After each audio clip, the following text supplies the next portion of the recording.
Legal and other requirements. Identify and ensure access to relevant laws and regulations, as well as other requirements to which your organization adheres. In order to comply with laws and regulations that apply to your organization, you must first know what the rules are and how they affect what you do. As discussed earlier, compliance with legal requirements is one of the 3 pillars upon which your environmental policy should be based. The potential costs of non-compliance, possible damage to the environment, revenue loss, and impact on public image, for example, can be very high. Thus, an effective EMS should include processes to identify and communicate applicable legal and other requirements, and ensure that these requirements are factored into the organization's management efforts. New or revised legal requirements might require modification of your environmental objectives or other EMS elements. By anticipating new requirements and making changes to your operations, you might avoid some future compliance obligations and their costs. Objectives and targets. Establish environmental goals for your organization in line with your policy, environmental impacts, the views of interested parties, and other factors. Objectives and targets help an organization translate purpose into action.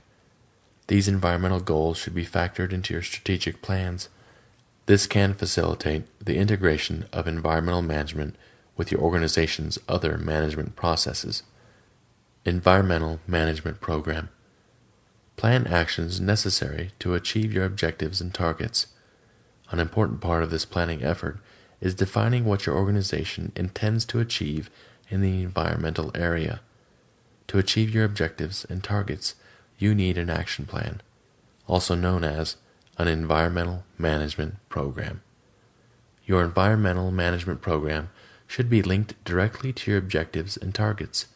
That is, the program should describe how the organization will translate its goals and policy commitments into concrete actions so that environmental objectives and targets are achieved. To ensure its effectiveness, your environmental management program should define the responsibilities for achieving goals, who will do it, the means for achieving goals, how will they do it, the time frame for achieving those goals, when. Keep in mind that your program should be a dynamic one. For example, consider modifying your program when objectives and targets are modified or added, relevant legal requirements are introduced or changed, substantial progress in achieving your objectives and targets has been made or has not been made, or your products, services, processes, or facilities change or other issues arise. Your action plan need not be compiled into a single document.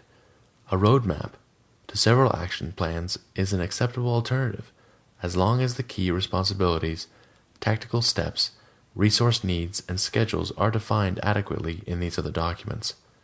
This program should not be developed in a vacuum. It should be coordinated or integrated with other organizational plans, strategies, and budgets. For example, if you are planning for a major expansion in one of your service operations, then it makes sense to look at the possible environmental issues associated with this operational expansion at the same time. Structure and responsibility. Establish roles and responsibilities for environmental management and provide appropriate resources for an EMS to be effective.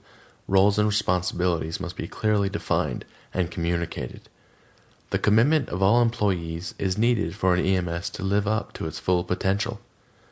Top management plays a key role by providing resources needed to implement the EMS. This is one of the most important jobs of top management.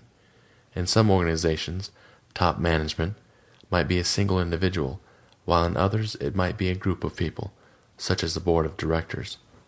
An effective management system needs an advocate. Thus, top management should appoint a management representative. This representative, 1. Ensures that the EMS is established and implemented, 2. Reports on its performance over time, and 3. Works with others to modify the EMS as needed. The management representative can be the same person who serves as the project champion, but this is not mandatory. A business owner, plant or shop manager, or any number of other people might serve as an effective EMS management representative.